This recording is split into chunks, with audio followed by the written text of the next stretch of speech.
വെളിപ്പാട് പുസ്തകം 5-ാം അധ്യായം 12-ാമത്തെ വാക്യമാണ് ഇന്ന് നമ്മൾ പഠനത്തിന് വിധേയമാക്കുന്നത്. ആ വാക്യം ഞാൻ വായിക്കുന്നു. അവർ അത്യുച്ചത്തിൽ അർക്കപ്പെട്ട കുഞ്ഞാട് ശക്തിയും ധനവും ജ്ഞാനവും ബലവും ബഹുമാനവും മഹത്വവും സ്തോത്രവും ലഭിപ്പാൻ യോഗ്യൻ എന്ന് പറഞ്ഞു. അവർ അത്യുച്ചത്തിൽ എന്ന് പറഞ്ഞുകൊണ്ടാണ് ഈ വാക്യം ആരംഭിക്കുന്നത്. ദൂതന്മാർ അത്യുച്ചത്തിൽ ദൈവത്തെ സ്തുതിക്കുന്നവർ ആണ്. കാഹളത്തിനൊത്ത ഒരു മഹാനാഥം എൻ്റെ പുറകിൽ നിന്ന് കേട്ടു. യേശുവിൻ്റെ ശബ്ദം പെരുവെള്ളത്തിൻ്റെ ഇരച്ചിൽ പോലെയായിരുന്നു എന്ന് 1-ാം അധ്യായത്തിൽ നമ്മൾ ചിന്തിച്ചതാണ്. സക്രിയാവ് 9:9, സെഫന്യാവ് 3:14-15 വാക്യങ്ങൾ. അതിൽ ആദ്യത്തെ വാക്യം സക്രിയാവ് 9:9. സിയോൻ പുത്രിയെ ഉച്ചത്തിൽ ഘോഷിക്കുക, യെരൂശലേം പുത്രിയെ ആർപ്പിടുക. ഇതാ നിന്റെ രാജാവ് നിന്റെ അടുക്കൽ വരുന്നു. അവൻ നീതിമാനും ജയശാലിയും താഴ്മയുള്ളവനും ആയി കഴുതപ്പുറത്ത് പെൺ കഴുതയുടെ കുട്ടിയായ ചെറു കഴുതപ്പുറത്ത് കയറി വരുന്നു. സെഫന്യാവ് 3:14-15 നമ്മൾ കാണുന്നത് സിയോൻ പുത്രിയെ ഘോഷിച്ചാനന്ദിക്കുക, ഇസ്രായേലെ ആർപ്പിടുക, യെരൂശലേം പുത്രിയെ പൂർണ്ണ ഹൃദയത്തോടെ സന്തോഷിച്ചുല്ലസിക്കുക.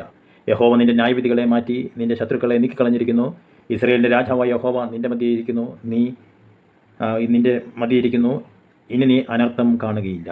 അപ്പോൾ ദൈവമക്കൾ നമ്മുടെ രക്ഷകനായ ദൈവത്തെ ദൈവസന്നിധിയിൽ അത്യുച്ചത്തിൽ ശക്തിയോടെ ദൈവത്തെ സ്തുതിക്കുന്നത് കൊണ്ട് കുഴപ്പമില്ല എന്നുള്ളതാണ് നമുക്കിതിൽ നിന്ന് മനസ്സിലാക്കുന്നത്. ഈ വാക്യത്തിൽ നമ്മൾ അടുത്തതായി കാണുന്നത് അർക്കപ്പെട്ട കുഞ്ഞാട്. അർക്കപ്പെട്ട കുഞ്ഞാടിനെ സംബന്ധിച്ച് വെളിപ്പാട് പുസ്തകം 5-ാം അധ്യായം 6-ാമത്തെ വാക്യത്തിൽ നിന്ന് നമ്മൾ പഠനത്തിന് വിധേയമാക്കി. അതുകൊണ്ട് ആ പോയിന്റിനോട് ഇവിടെ പറയുന്നു. മൂന്നാമതായിട്ട് നമ്മൾ കാണുന്നത് കുഞ്ഞാട് യോഗ്യനാണ്. എന്തിനെല്ലാം യോഗ്യൻ? ഇവിടെ 7 കാര്യങ്ങളാണ് നമുക്ക് കാണുവാനായിട്ട് സാധിക്കുന്നത്. കുഞ്ഞാട് എന്തിനെല്ലാം യോഗ്യൻ? 1. ശക്തിക്ക് യോഗ്യൻ. മത്തായി സുവിശേഷം 28:18 സ്വർഗത്തിലും ഭൂമിയിലും സകല അധികാരവും കർത്താവിനുള്ളതാണ് എന്ന് വെച്ചാൽ സകല ശക്തിയും കർത്താവിനുള്ളതാണ്. 1 കൊരിന്ത്യർ ലേഖനം 1:24 ദൈവശക്തി എന്തെന്നാൽ ക്രിസ്തുവാണെന്ന് അപ്പോസ്തലനായിരിക്കുന്ന പൗലോസ് വ്യക്തമാക്കി. ആഗ്രഹിക്കുകയും ഉദ്ദേശിക്കുകയും ചെയ്യുന്നത് സാധിക്കാതെ പോകുന്ന ഒരവസ്ഥ ക്രിസ്തുവിനില്ല എന്നർത്ഥം. രണ്ടാമതായി കാണുന്നത് ധനം എന്നുള്ളതാണ്. 2 കൊരിന്ത്യർ ലേഖനം 8:9 അവൻ സകലത്തിനും സമ്പന്നൻ ആയിരുന്നു എങ്കിലും നമുക്ക് വേണ്ടി ദരിദ്രനായിത്തീർന്നു. എഫെസ്യർ 3:8 ക്രിസ്തുവിൻ്റെ അപ്രമേയ ധനം നമ്മുടെ എല്ലാ ആവശ്യങ്ങളും നിറവേറ്റത്തക്കവണ്ണം അവൻ ധന്യനാണ്.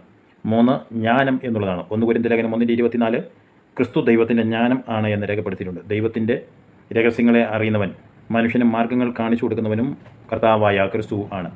4-മതായി കാണുന്നത് ബലം എന്നുള്ളതാണ്. ലൂക്കോസ് 11:22 യേശു ബലമേറിയവനാകിയാൽ സാത്താൻ്റെ സകല ബലത്തെയും തോൽപ്പിക്കുവാൻ കഴിവുള്ളവനാണ് കർത്താവായ ക്രിസ്തു. മനുഷ്യൻ ബലഹീനനാണ്, സാത്താൻ ബലവാനാണ്, ദൈവം ബലം ഏറിയവനാണ്. 5 ബഹുമാനം എന്നുള്ളതാണ്. ഫിലിപ്പി ലേഖനം 2:11 യേശു ക്രിസ്തു ഉയർത്തെഴുന്നേറ്റവനാകിയാൽ സർവ്വജനവും യേശു കർത്താവ് എന്ന് ഏറ്റുപറഞ്ഞ് ബഹുമാനിക്കും. ഇപ്പോൾ ക്രിസ്തുവിനെ അംഗീകരിക്കാത്തവർ പോലും അന്ന് ക്രിസ്തുവിനെ ആദരിക്കുകയും അവൻ ലോകത്തിൻ്റെ പ്രത്യാശ എന്ന് സമ്മതിക്കുകയും ചെയ്യും. 6-മതായി കാണുന്നത് മഹത്വം എന്നുള്ളതാണ്. യോഹന്നാൻ 1:14 അവൻ്റെ തേജസ് പിതാവിൻ്റെ തേജസ്സായി തന്നെ യോഹന്നാൻ ദർശിക്കുന്നു. അവൻ ദൈവസ്വഭാവത്തിൽ പ്രകൃതിയ പങ്കുള്ളവൻ ആണ്. അതായത് അർക്കപ്പെട്ട കുഞ്ഞാട് ദൈവമത്രേ. 7-മതായി കാണുന്നത് സ്തോത്രം എന്നുള്ളതാണ്. ഇതിന് അനുഗ്രഹം എന്ന് വരുന്ന യുലോക്കിയ എന്ന ഗ്രീക്ക് പദമാണ് ഉപയോഗിച്ചിരിക്കുന്നത്. യേശു ക്രിസ്തു സകല അനുഗ്രഹത്തിൻ്റെയും ഉറവിടമാണ്. ഉയരത്തിൽ നിന്ന് അഥവാ ദൈവത്തിൽ നിന്ന് ലഭിക്കുന്നതെല്ലാം അനുഗ്രഹവും ഭൂമിയിൽ നിന്ന് ലഭിക്കുന്നതെല്ലാം നന്മയുമാണ്.